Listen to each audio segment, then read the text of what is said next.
Oke, pada video ini kita akan membahas tentang soal kompetisi di Austria ya. Soalnya misalkan A, B, dan C merupakan bilangan bulat sedemikian sehingga AB per C tambah AC per B tambah BC per A juga bilangan bulat. Kita diminta membuktikan bahwa setiap bilangan AB per C, AC per B, dan BC per A merupakan bilangan bulat. Nah, untuk menjawab soal ini kita menggunakan sebuah sifat ya, atau teorema, boleh saya bilang seperti itu. Nah, apa bunyi teoremanya? Misalkan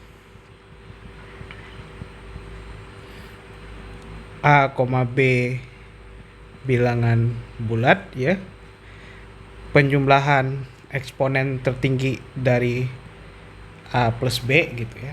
Ini P-nya bilangan prima ya. P bilangan prima gitu.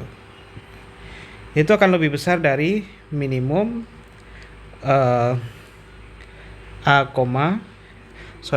minimum dari VPA, VPB gitu. VPA, VPB seperti itu. Nah, bukti dari teorema ini gimana bukti ya? Oh, ada yang kelupaan. Kesamaannya terjadi saat VPA tidak sama dengan VPB seperti itu. Nah, untuk buktinya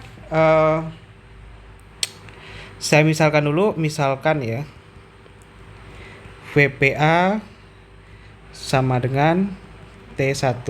Otomatis kita bisa tulis A sebagai P pangkat T1 ya. P pangkat T1 N1. Di mana P tidak membagi N1. Kemudian VPB gitu ya. VPB sama dengan T2. Nah, ini dapat saya tulis B sama dengan gitu ya. B sama dengan P pangkat T2 N2. Di mana apa? Di mana P tidak membagi N2 gitu. Nah, otomatis di sini saya bisa tulis VPA tambah B itu sama aja dengan VP dari P pangkat T1 N1 gitu ya. Tambah P pangkat T2 N2. Nah, di sini saya asumsikan aja ya, tanpa mengurangi keumuman gitu. T1 saya lebih kecil sama dengan T2 gitu. Nah, saya bisa bikin P pangkat T1 di luar dikali N1 ya, tambah P pangkat T2 min T1 N2. Nah, ini isinya bilangan bulat ya. Nah, jadi otomatis T1 itu paling kecil dari VPA tambah B, karena masih ada kemungkinan di sini ya. Masih ada kemungkinan ya.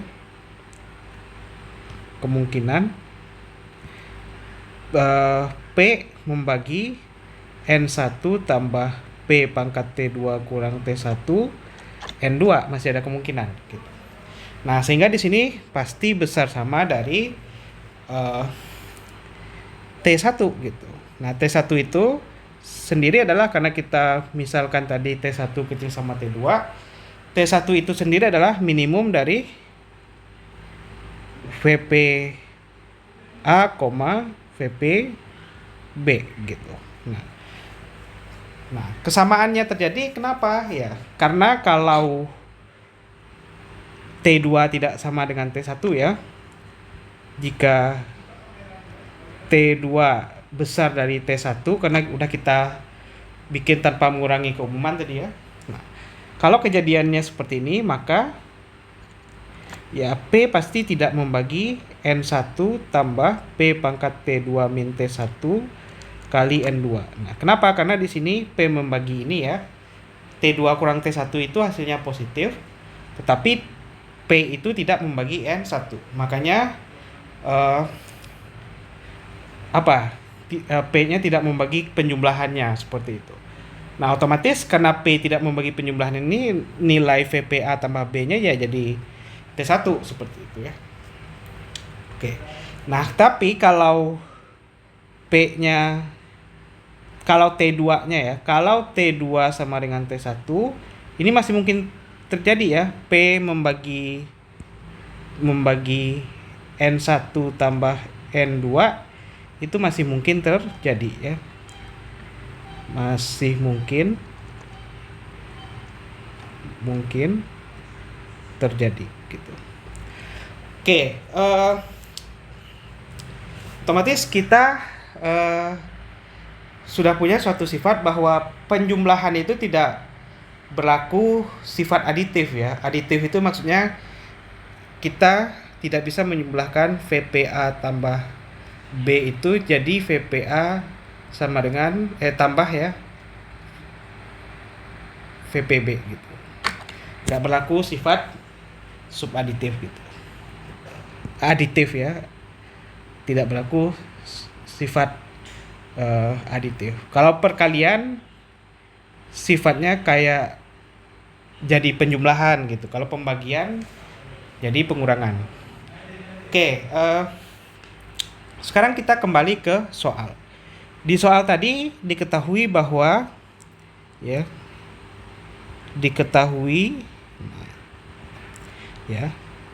AB per C tambah AC per B ya. AC per B tambah BC per A gitu ya. Ini adalah bilangan bulat seperti itu.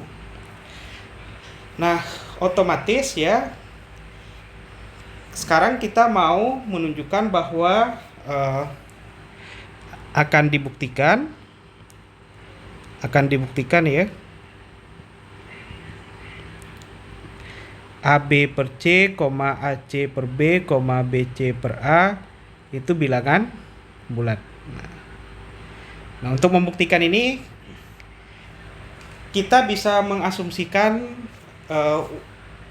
urutan dari eksponen tertinggi dari P-nya gitu. Nah, saya misalkan aja, misalnya di sini VPA sama dengan T1 ya. Nah, bukti ya. VPA sama dengan T1, VPB sama dengan T2, VPC sama dengan T3 ya. Nah, di mana gitu? Nah, ini saya tulis gini aja, VPB sama dengan T2, VPC sama dengan T3 dengan ya T1 kecil sama T2 kecil sama T3 gitu. Nah, sekarang saya ambil dua dari penjumlahan ini gitu ya. Nah, dua dari penjumlahan ini. Kapan suatu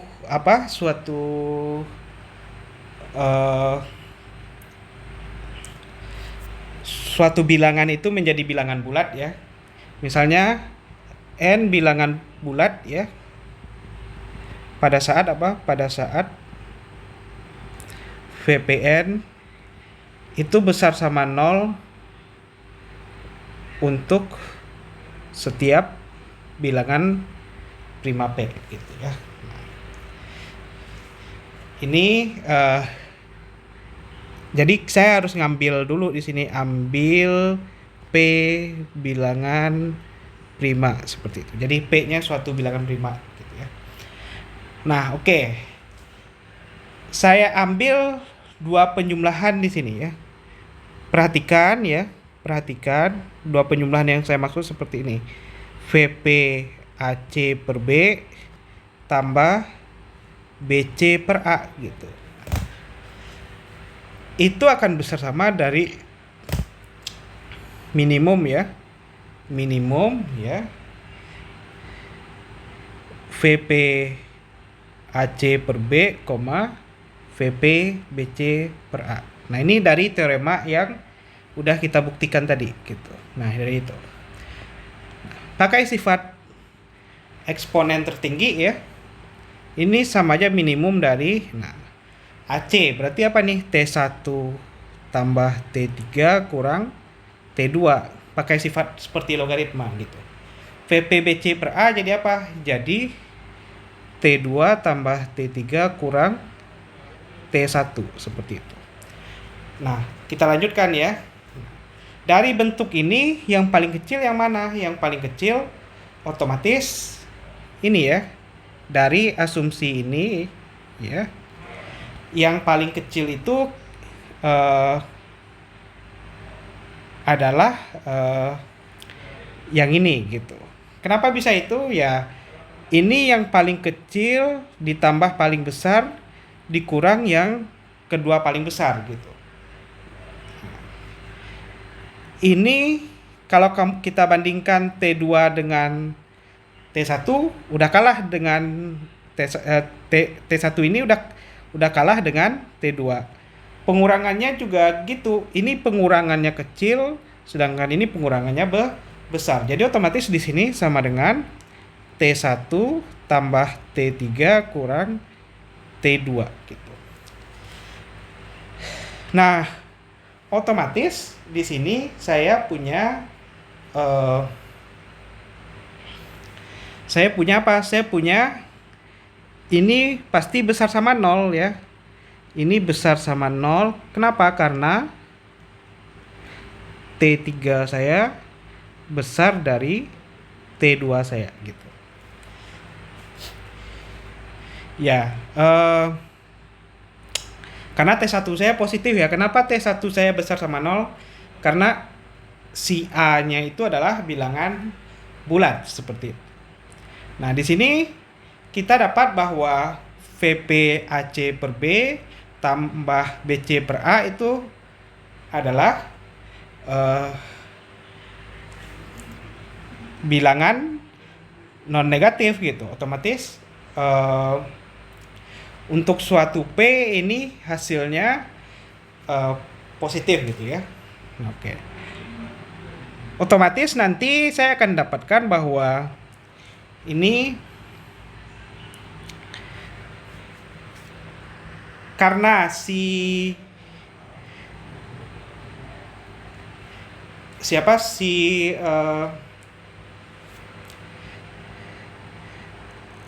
karena bentuk ini VP-nya itu positif ya, berarti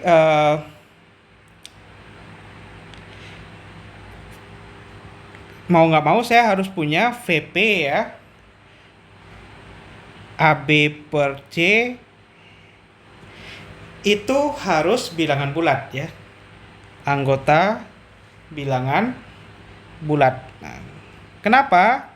Karena kalau tidak ya, jika tidak maka AB per C tambah AC per B tambah BC per A ya, jadinya bukan bilangan bulat. Nah, bukan bilangan bulat. Kenapa bukan bilangan bulat? Karena ini yang dua ini aja, yang dua ini bilangan bulat ya, bilangan bulat karena VP-nya itu VP-nya itu besar sama 0 gitu. Nah, sehingga VPA per B per C bukan bilangan bulat saja, tapi ini harus besar sama 0. Maaf ya, besar sama 0 gitu.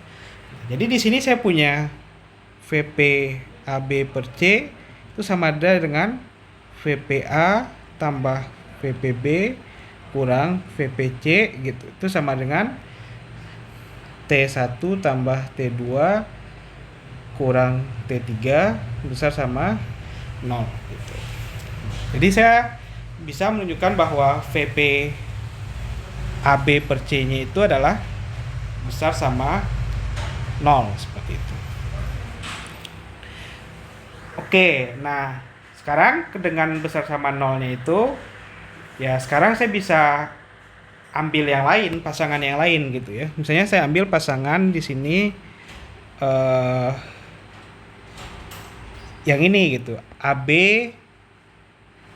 per C tambah AC per B gitu ya.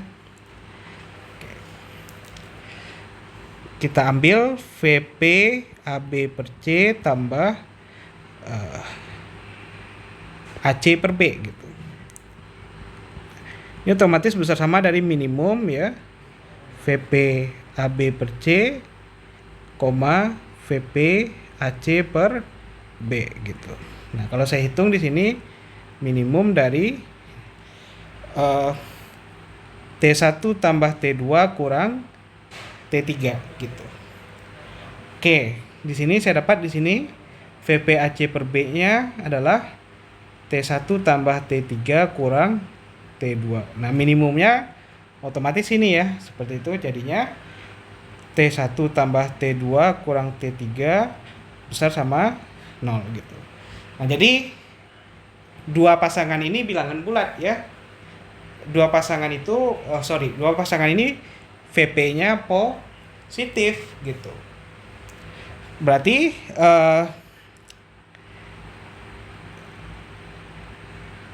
oke, sebenarnya kita udah selesai di sini ya. Jadi kita nggak perlu seperti ini gitu. Nah, kita udah punya bahwa VP AC per B gitu ya. Itu sama dengan T1 tambah T3 kurang T2. Ini pasti besar sama 0 gitu. Ngapain dipasang-pasangkan lagi gitu. Sedangkan kita juga punya VP AB per C gitu ya. BC per A. BC per A itu sama dengan T2 tambah T3 kurang T1. Juga besar sama 0. Nah, berarti di sini kita sudah berhasil menunjukkan bahwa ketiga-tiganya VP-nya selalu besar sama 0 untuk setiap bilangan prima P. Jadi kita bisa simpulkan ya. Jadi ya, VP AC per B, VP BC per A, VP AB per C itu bilangan bulat positif gitu. Nah, untuk setiap bilangan prima P gitu. Jadi kesimpulannya, sehingga ya AC per B, BC per A, AB per C merupakan bilangan bulat seperti itu. Oke, sampai di sini video pembahasan tentang eksponen tertinggi. Sampai ketemu di video selanjutnya. Bye bye.